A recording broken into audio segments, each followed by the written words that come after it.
আরজিকর কাণ্ডে দোষীদের শাস্তির দাবি। এছাড়াও রাজ্য সরকার এবং রাজ্য পুলিশ আরজিকরের ঘটনার পর প্রমাণ লোপাটের চেষ্টা করছে বলে অভিযোগ বিজেপির। সে কারণে আজ রাজ্য জুড়ে বিজেপির থানা ঘেরাও কর্মসূচি। অন্ডাল থেকে জিৎ মিশ্রা, রিপোর্ট নিউজে।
কয়েকদিন ধরে সারা বাংলা জুড়ে সারা বাংলার সর্বস্তরের মানুষ এর প্রতিবাদে নেমেছে যে আরজিকরের মতন একটা হসপিটালে একজন পড়ুয়া ডাক্তারকে যেভাবে নৃশংসভাবে খুন করে হত্যা করা হয়েছে এবং তার সাথে সাথে ওই হত্যার প্রমাণ লোপাটের যে চেষ্টা করেছে এই পশ্চিমবঙ্গ সরকার, এই পুলিশ প্রশাসন, তার বিরুদ্ধে সারা রাজ্যের মানুষ রাস্তায় নেমেছে, নানা রকম আন্দোলনের মাধ্যমে তার প্রতিবাদ করছে।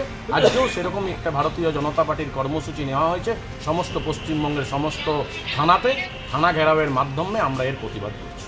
তাকে যেভাবে খুন করা হয়েছে এবং খুন করা শুধু নয়, তাকে গণধর্ষণ করা হয়েছে এবং তারপরে তার যে দেহ বিভিন্নভাবে লোপাটের চেষ্টা করা হয়েছে এবং তার তথ্য প্রমাণ সমস্ত কিছু যেভাবে লোপাট করেছে তারই বিরুদ্ধে আমরা আজকে পথে নেমেছি এবং অন্ডাল থানায় সেভাবে আমরা আজকে বিক্ষোভে সামিল হয়েছি এবং আমরা তারপর তাকে থানাতে একটা ডেপুটেশন দেবো।